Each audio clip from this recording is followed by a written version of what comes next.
muchos productores tenemos un poco más de conciencia cada vez, ¿no? De la importancia de mantener todas estas condiciones y todos estos cultivos. Lo que a mí me interesa es una arqueología que contribuya al desarrollo social y económico de la población local. Le dijo, señora, quiero que me venda chocolate, ¿no tendrá? Y la señora dijo, no puedo, estoy con mi regla. Señora, ¿y qué tiene que ver que usted con su regla, con su menstruación para preparar el chocolate? Me dijo, es que yo lo contamino. Y entender por fin que la agricultura es gestor también del desarrollo de la humanidad, de la comunidad, de la sociedad. Ahora sabemos que el cacao nos puede dar esa valiosa oportunidad de poder trabajar. ¿Qué deberíamos pensar nosotros cuando trabajamos con semillas nativas o cuando trabajamos con ese patrimonio que está en cada territorio? Y la respuesta más coherente es que... Queridos bioproductores, buen día. Estamos ahora en Perú, en Jaén, y estamos en una de las excavaciones más importantes que ha relacionado y ha revolucionado todo el conocimiento que había de cacao, y contamos con la bendición y la presencia en este momento del doctor Quirino Olivares. Doctor Quirino, de verdad, muchísimas gracias por recibirnos, por abrirnos este espacio y por compartir ese conocimiento que su merced ha venido adquiriendo durante todo este tiempo. Muchísimas gracias. Gracias por esta oportunidad de poder conversar con ustedes, con una amiga de Colombia, ¿no? Investigadora también de la naturaleza, de la agricultura, y ahora un poco entrando en la parte de patrimonio cultural. Encantado. Bueno, decir que nosotros, en mi caso, yo siempre he estado con la mente de poder investigar la Amazonía. Es lamentable a veces escuchar que el territorio del Perú, el 59.9%, es el 60% del territorio nacional es amazónico. Y nuestro proyecto es el único proyecto en toda la Amazonía. No hay proyectos de investigación, porque siempre se había argumentado que la Amazonía era simplemente poblada por pueblos, hombres, cazadores-recolectores, que únicamente se dedicaban a la caza, a la pesca, a la recolección de frutos, y vivían felices bajo los árboles, ¿no? No tenían necesidad, sí. No tenían necesidad de tener más desarrollo, ¿no? Y desde la costa, algunos colegas decían, nuestros pueblos eran tan desarrollados en la costa y en la sierra, que fueron a intercambiar con los chunchos en la selva, ¿no? Entonces yo me imaginaba a un hombre salvaje intercambiando con un hombre totalmente desarrollado, ¿no? Sí. Pero Julio Cetello, que es considerado como el padre de la arqueología en el Perú, fue médico él, y después antropólogo, ¿no?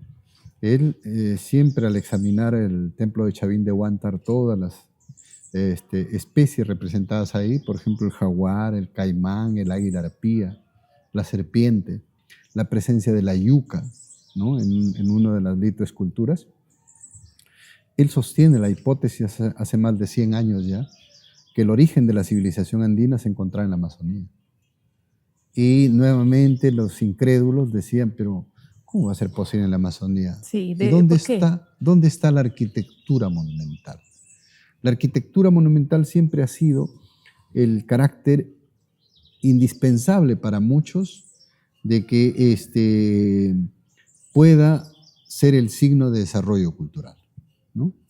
Y por supuesto la arquitectura monumental tiene que elaborarlo, tiene que construirlo la gente, organizada, socialmente un trabajo colectivo, y si no había arquitectura monumental, pues no había nada. Y para eso han tenido que descubrir la agricultura antes, ¿no? Yo creo que ahora está cambiando los conceptos con el hallazgo de Göbekli Tepe en Turquía, ¿no? De 11.000 años de antigüedad. Ahí no había agricultura, pero ya había la preocupación por la religión. Yo pienso que Monte Grande también casi es igual, ¿no?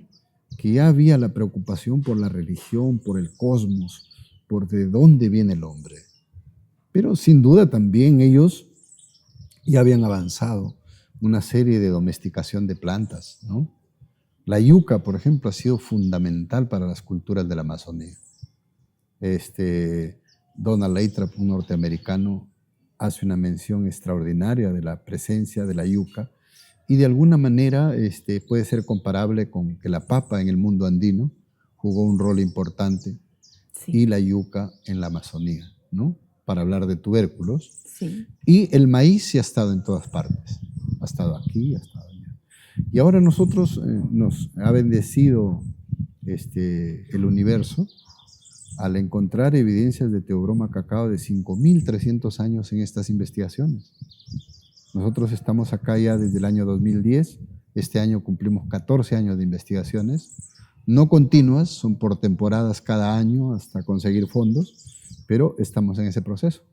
Y creo que es maravilloso, doctor Quirino, cuando nosotros empezamos a hacer precisamente ese seguimiento de esos conocimientos y saberes ancestrales que están relacionados con la agricultura y encontrarnos aquí en Jaén un templo, además, que está a nuestras espaldas y que ha venido, digamos que, demostrando efectivamente eso que su merced menciona, con el hecho de cómo está relacionada la agricultura, la domesticación de plantas y cómo ahora nos damos cuenta que el cacao no solamente está en Norteamérica o en Centroamérica, sino que realmente el origen, de acuerdo a los seguimientos y a las investigaciones que su merced ha hecho con muchos otros investigadores y que han venido reportando, está presente el cacao acá en Perú y pues está en Ecuador y en Colombia también. Y cómo vamos a interaccionar y cómo hay esa representación dentro de esos rituales, porque cacao pues es un alimento de dioses. Entonces llama muchísimo la atención el hecho de encontrar plantas ahora acá en Jaén, que tú mencionabas en la conversación que teníamos días anteriores, de que hay plantas que tienen más de 150 años. Así es. Y que están aquí Sí. paradas mostrando que efectivamente hace mucho tiempo está domesticada esta planta. Efectivamente, mira, Charles de la Condamine, que fue un francés, vino en 1736 por acá, por Ecuador, atravesó por la cuenca del Chinchipe, entra por San Ignacio y llega a Jaén y a Tomependa. Tomependa es un gran complejo arqueológico también, que hay como 13 montículos igual que Monte Grande, y está justo donde el río Chinchipe une sus aguas con el Marañón.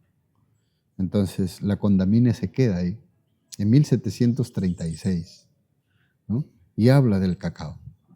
Habla de que el cacao es una maravilla, pero que los nativos ya no le hacen mucho caso porque había bastante ambición de parte de los españoles de que tributen en oro. Entonces el río Chinchipe también es un lugar de lavadero de oro por excelencia, siempre ha sido inagotable. Sí. Entonces el cacao quedó totalmente relegado. Y después Alexander von Humboldt, que fue el científico de todos los tiempos, ¿no? Un alemán, viene en 1802 para acá, para Jaén, ¿no? Se queda sorprendido porque había escrito al gobernador Checa, que era el que gobernaba en estas tierras, ¿no? Y no le contestaba. Entonces llega a un pueblo que se llama Sondor, atraviesa y baja por Sallique, San Felipe y llega a Pomahuaca. Pomahuaca, Las Juntas, es donde se une también una quebrada y al río Huancabamba, y le cuenta a la gente, oye, no me ha contestado el gobernador, ¿no? Con esas cartas. Y le dicen, ¿por qué no le manda una carta con el correo nadador? Y Humboldt dice, ¿qué cosa es eso? Sí. Era un chasque acuático. Era un hombre robusto que se amarraba la carta en una vincha en la cabeza y se metía con un pedazo de palo balsa, un guambo, bajo el hombro, como si fuera un flotador, y nadaba. Y rápido llegaba a través de las corrientes, a favor, a entregar la carta. Era muy veloz. Claro. Entonces, eso se acostumbraba muchísimo, la comunicación por los ríos. Y Humboldt lo describe en un dibujo bajo una palmera al correo nadador, ¿no? Se queda impactado. Y Humboldt habla de que el cacao de esta zona es mejor que el de Esmeraldas y Guayaquil, de Ecuador, y que tiene un mercado en Trujillo o en Lima, que es sumamente importante. Entonces, todavía en algunos lugares podemos encontrar algunos árboles que superan los 150 años.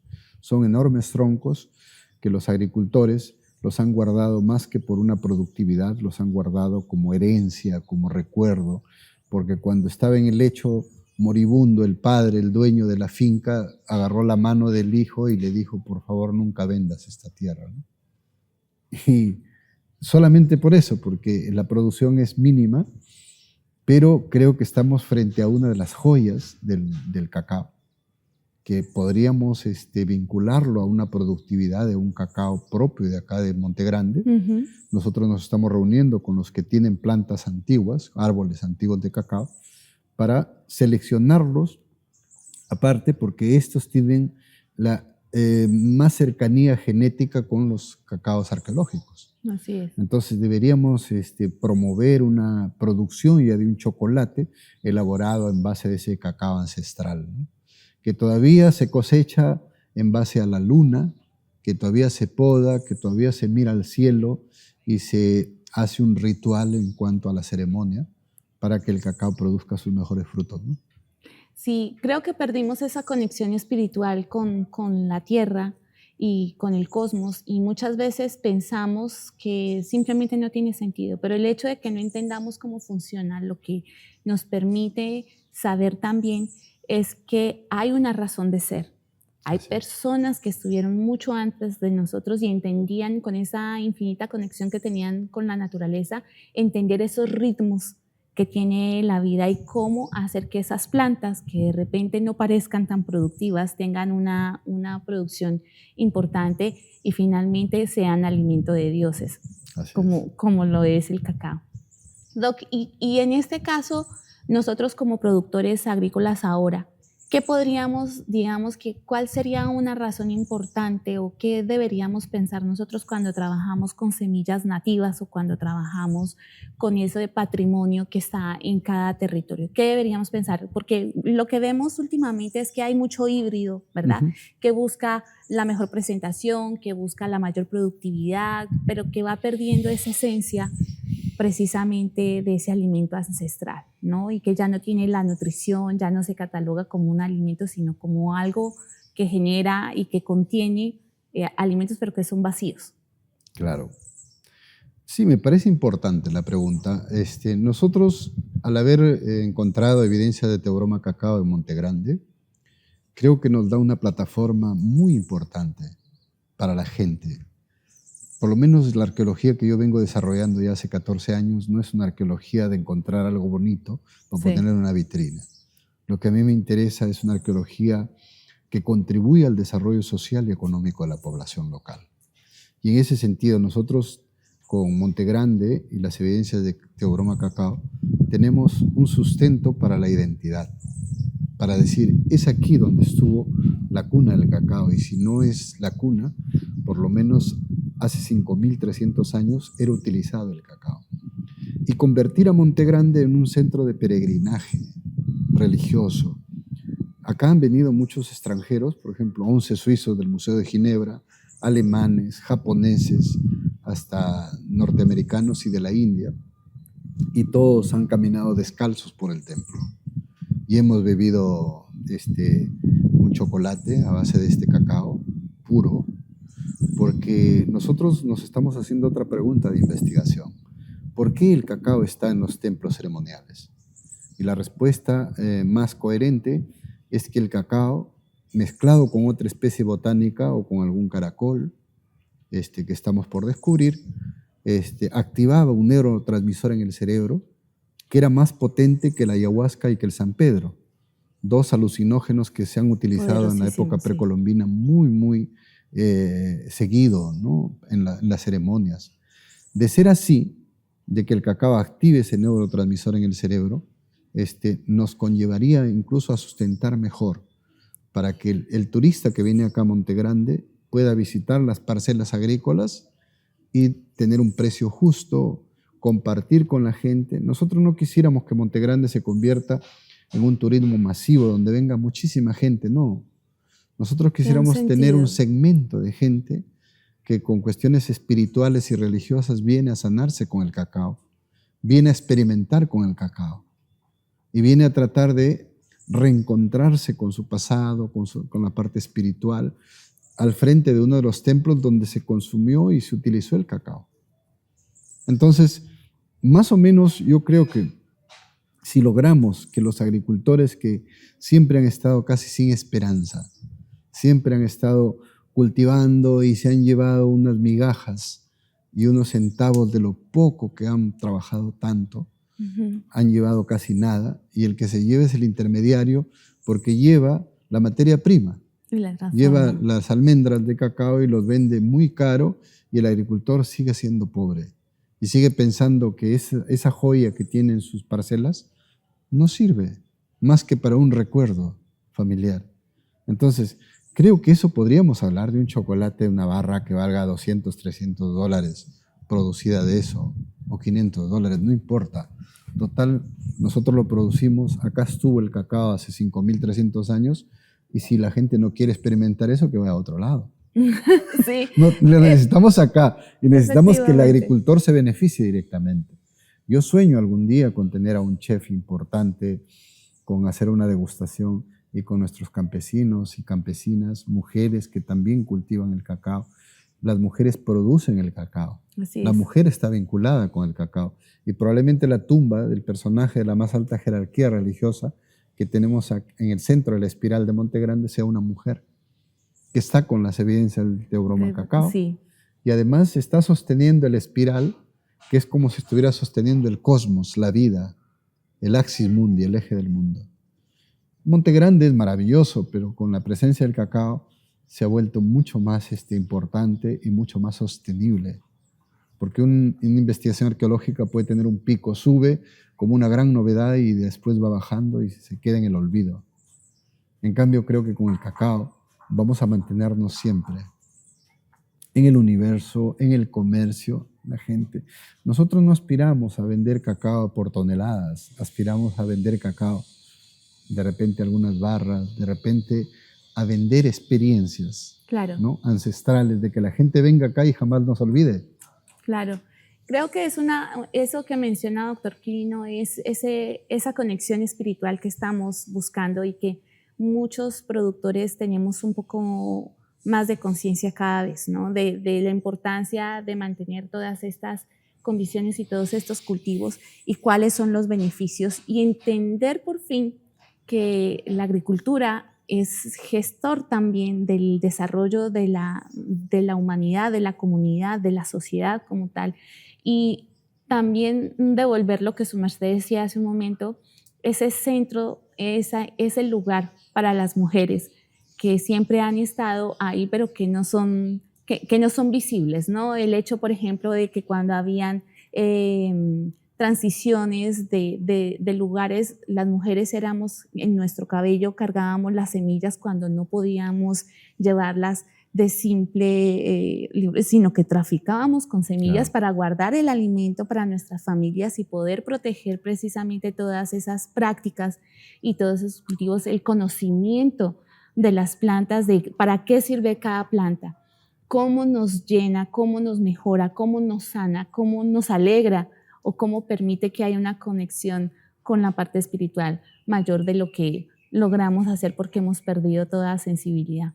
Así que sí, a mí me parece maravilloso, doctor Quirino, realmente el trabajo que hacen, y pues vamos a compartir en los comentarios de este episodio toda la información de investigaciones que su merced ha hecho, las películas que se han hecho precisamente haciendo esta investigación de dónde viene el cacao, ¿no? Ahora ¿sería justo decir que hay distintos orígenes del cacao? Claro que sí. Y no hay la menor duda ahora a Richardson, que es un investigador, en un catálogo producido por Evert Thomas, que es un investigador de Holanda, y otros investigadores más.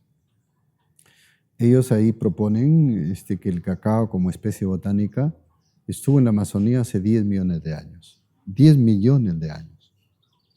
Y en algún momento fue la intervención de la mano del hombre para domesticarlo.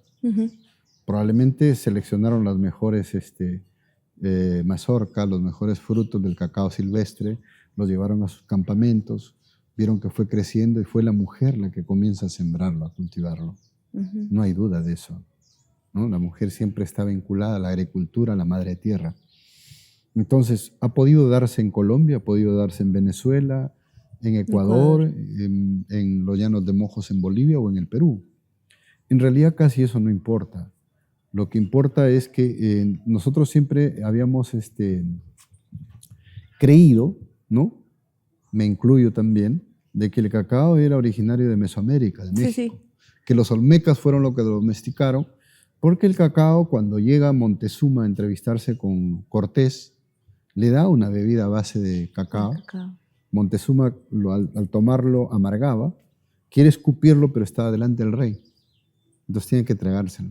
El cacao era moneda, estaba prohibido para el pueblo, estaba en los matrimonios, estaba en la ceremonia, estaba todo.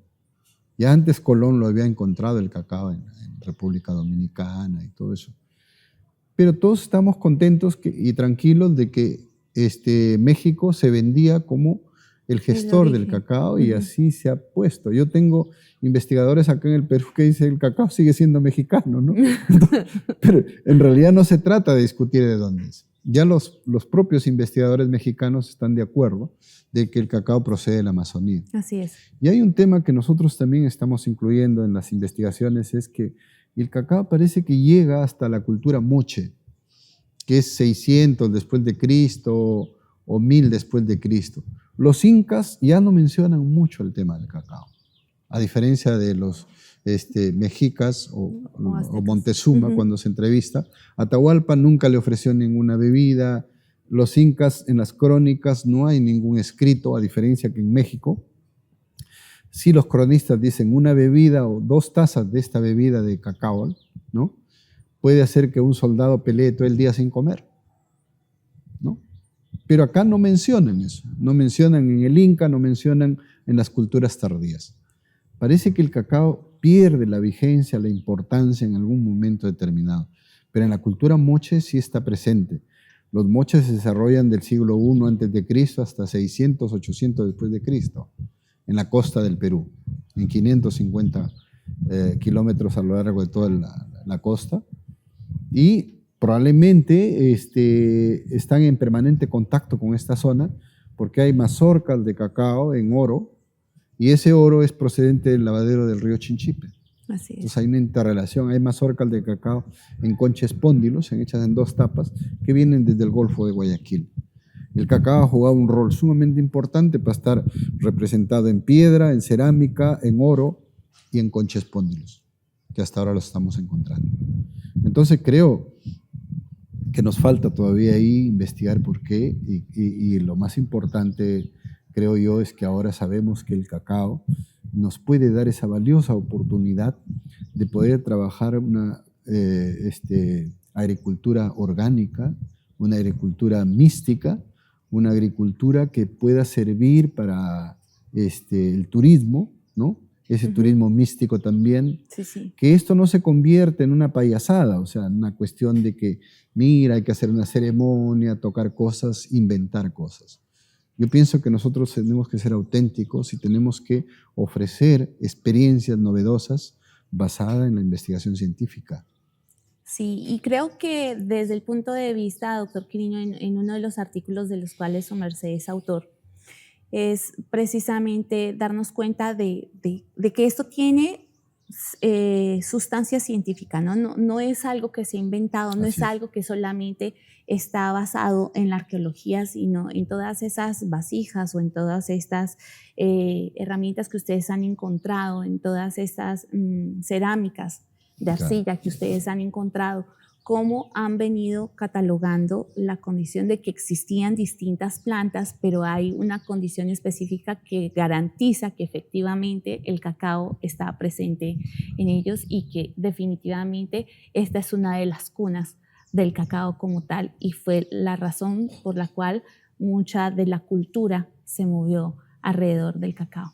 Así es, mira, ya que mencionas ese tema que es muy importante, la base científica, la doctora Claire Lanaud, que ha sido la jefa del Instituto CIRAC de Francia, ¿no? Y la doctora Lanaud es una de las mejores genetistas que hay en el mundo. Ya se jubiló y ella ha hecho un estudio tanto en vasijas de cerámica de Colombia, ¿no? Sí, de Caquetá. De Ecuador y de Perú. Estamos nosotros mandando las muestras, 5 muestras, de las cuales de las 5 muestras de Monte Grande, 2 han salido positivas al teobroma cacao. Y ahí he tenido el honor de participar junto a 23 científicos de varios países del mundo con el cacao de Monte Grande, que se representa como la cultura Marañón. La doctora Lanao ha demorado casi 2 años en sacar este artículo científico. La revista científica Report es una de las más serias de la revista Nature, ¿no? A nivel científico y académico.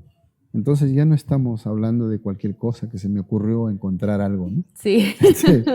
No es optimismo solamente, realmente hay una condición que determina. Y a eso se suma pues trabajos como el que tú has venido también observando en el campo acá en Perú, la parte etnográfica, la gente, las costumbres, el moler las almendras de cacao en piedra, ¿no? Molerlo con un batán y con un chungo de piedra, ¿no? Porque dicen que el fierro le da un sabor diferente.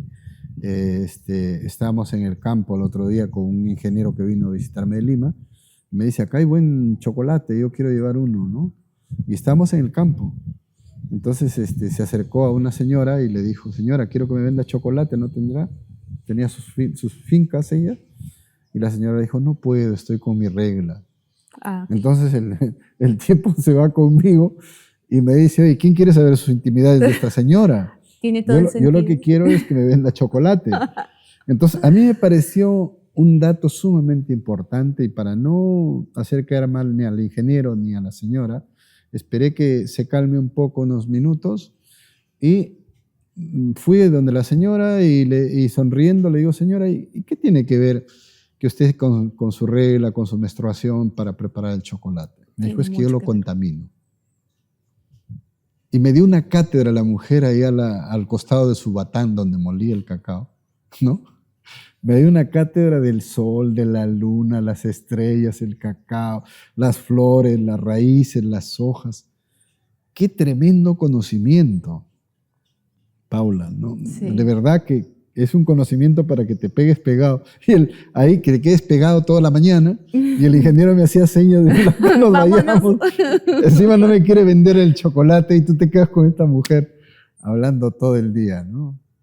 Son experiencias que te marcan, que te señalan además una ruta por dónde es. Porque nosotros los arqueólogos tenemos que hacer una etnoarqueología. Las poblaciones nativas de la Amazonía tienen todo el conocimiento encima de ellos y dentro de ellos espiritualmente. Así es. Se pintan con el arte corporal, todas las figuras que lo encuentras en el arte rupestre. Piensan y adoran a las plantas, los animales, el agua, los cerros, con el mismo y profundo respeto que se merecen ellos mismos de ser tratados. Tenemos que aprender. Sí, tenemos que reconectar, tenemos que aprender y tenemos también que creo yo que recuperar precisamente esa relación que tenemos con la naturaleza, ¿verdad? El entender, por ejemplo, en un tipo de agricultura, por ejemplo, la agricultura biodinámica, donde efectivamente se hizo un seguimiento y sabemos que cuando hay un eclipse hay una condición que permite saber que no es un buen momento para las plantas y hacer cualquier condición va a generar un impacto en el desarrollo del cultivo.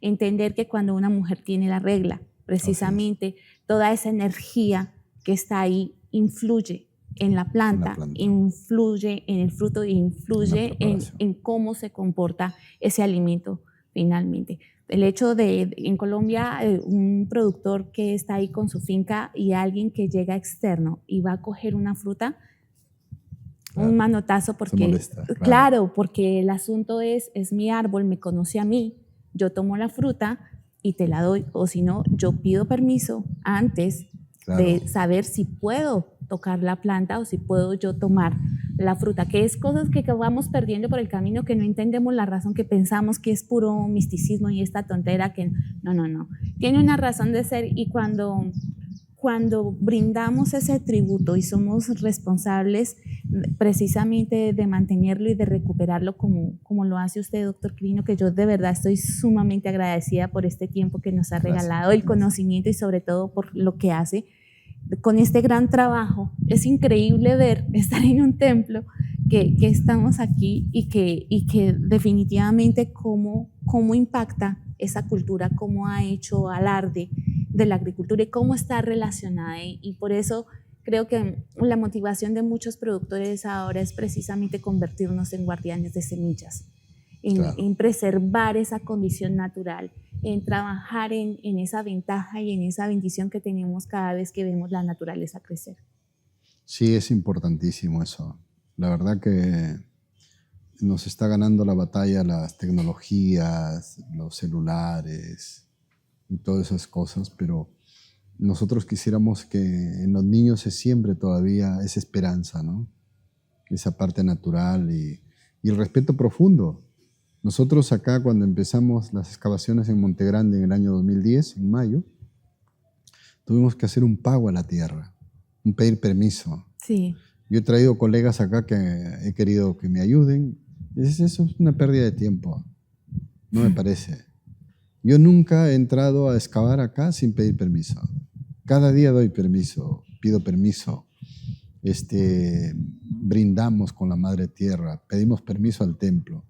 Y a veces estuve con un amigo de la India y me dijo, ¿y qué pasa, doctor Quirino, si no quiere que lo descubran acá a los ancestros de Monte Grande? No pasa nada. Yo les he pedido permiso hace muchos años y me han dicho que sí. Sí, no hubiese sido posible encontrarlo. No habría nada. Nosotros estamos trabajando con dos componentes. El componente material, científico y el componente espiritual. No damos un paso si no estamos combinando ambos. Para mucha gente eso carecería de rigor científico, pero para mí es fundamental.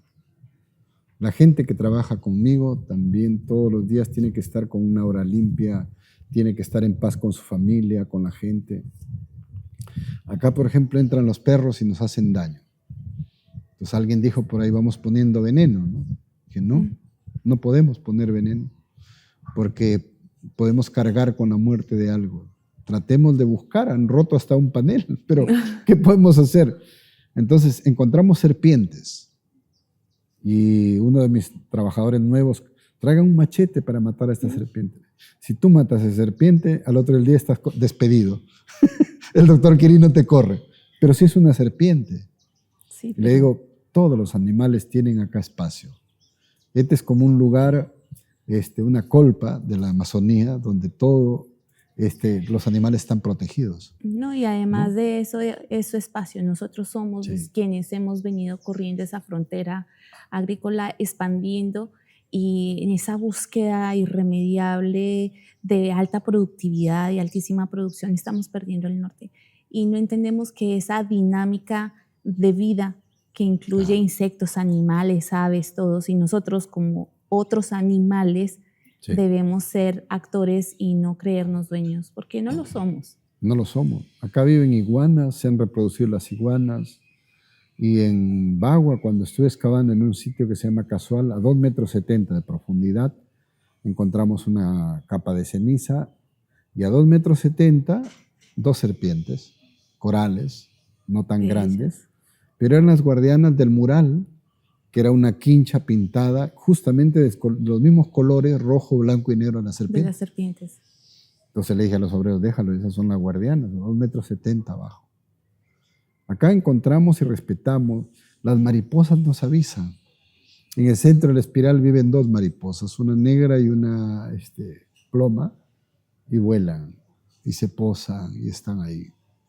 Son los anuncios, son las cosas. Nosotros simplemente vivimos de eso. Hay uno de mis colaboradores que compra alimentos y a las aves. Parece que fueran aves de corral, porque él llega y le tira la comida. Y todas las aves salvajes bajan de las ramas y comienzan a comer. Es más, ya casi es costumbre, y dejan unos depósitos, agua por todos los lados para que vengan a tomar. Sí, es entender que somos parte. Sí. De verdad, doctor Quirino, yo agradezco, sé que su merced en este momento sale para otra reunión, así que no quiero demorarlo más. De repente vamos a ver la posibilidad de hacer otro episodio ahondando en muchas más aventuras como estas y entender precisamente esa relación de la naturaleza, del espíritu y de la agricultura, que es el tema en el que nosotros trabajamos y decidimos como propósito compartir con todos y entender que todas estas experiencias lo único que hacen es enriquecernos, que podamos compartir todo este conocimiento y que definitivamente, Doc, si quieren encontrarlo a su merced querido, ¿dónde lo pueden buscar? ¿En sus redes, sus artículos, dónde los encontramos? Sí. Bueno, hay un montón de revistas y de libros. Aquí voy a dejar links para que puedan acceder a ellos y cómo podemos comunicarnos con su merced, Doc. Sencillamente, quizá de manera muy simple, uno ingresa a Quirino Olivera Núñez, que son mis nombres completos, mi nombre es Quirino, ¿no? Algunos piensan que es el apellido. Sí. Mi nombre es Quirino y Olivera Núñez, uno ingresa en el Google y sale todos nuestros trabajos. Todavía no tenemos un sistema de plataformas de comunicación, lo estamos por hacer con algunas otras personas para un poco también abrirse ante la comunidad internacional, pero estamos aquí. Yo infinitamente agradecido por esta oportunidad, por esta entrevista, por haberte conocido, Yo igual, por estas cosas que vamos compartiendo. Y la verdad que Montegrande siempre está a la espera de la visita de los hermanos de Colombia y de cualquier país vecino, que finalmente nosotros somos una sola sociedad, una sola cultura. Y nos han cambiado ahora un poco los límites territoriales, pero eso no debe existir. Eso simplemente debe existir en un papel por una cuestión geopolítica, pero nuestras culturas no tienen frontera. Hay muchísimas cosas de la cultura de Colombia, cuando estuve en el Museo de Oro, en Bogotá, y en Tierra Adentro, en Colombia. Yo tengo una arquitectura monumental en Bagua, en las Juntas, idéntica a lo de Tierra Adentro, que es más, es la única comparación que se puede hacer, unos murales. Entonces pienso que la Amazonía en su conjunto estuvo interrelacionada hace muchísimo tiempo, que el cacao fue llevándose y transmitiéndose en todos los lados, ¿no? Por el Orinoco, en Colombia, ¿no? Ahora que ustedes tienen, por ejemplo, lo de Chiribiquete, conversaba con Carlos Castaño Uribe, un gran investigador, ¿no? Uno de los grandes, que siempre había leído sobre sus trabajos y tuve la oportunidad de conocerlo el año pasado en la Reserva Natural de Tambopata, en Perú. Estábamos ahí, me regaló su libro, increíble, 22.000 años de antigüedad, ¿no? Los de Sanas ahí cultivando eso, con el yape, con todo. Esas plantas sagradas, maestras, ¿no? que nos conducen. Y yo no puedo imaginar que un arte tan perfecto como el de Chiribiquete pueda darnos un ejemplo de cuánta gente estuvo mucho más antes de lo del estrecho de Bering, lo que nosotros siempre hemos querido, ¿no? Sí. Perfecto, encantadísimo, Paula, de esta reunión, y Montegrande espera tu regreso nuevamente. Con el favor de Dios así será, Doc. De verdad, muchísimas gracias. Gracias por lo que hace, gracias por compartir su conocimiento con toda la humanidad. De verdad, es una experiencia maravillosa y bueno, con el favor de Dios impulsaremos el turismo espiritual, claro, con una buena taza de cacao ancestral, y que podamos sacar todos estos beneficios y devolverle ese lugar a la agricultura, a la mujer y a la espiritualidad en toda la sociedad. De repente se molestan, nosotros tenemos cerámica ojos granos de café. Y en algún momento me preguntaron, me dijeron, oiga, ¿no cree que el café estaba en la Amazonía o en alguna parte? Habrá que verlo, ¿no? Sí, siempre pensamos que el cacao era mexicano, de origen mesoamericano, y ahora sabemos que es de la Amazonía y que nuestras culturas lo hicieron. ¿Por qué no pensar también en otras especies como el café?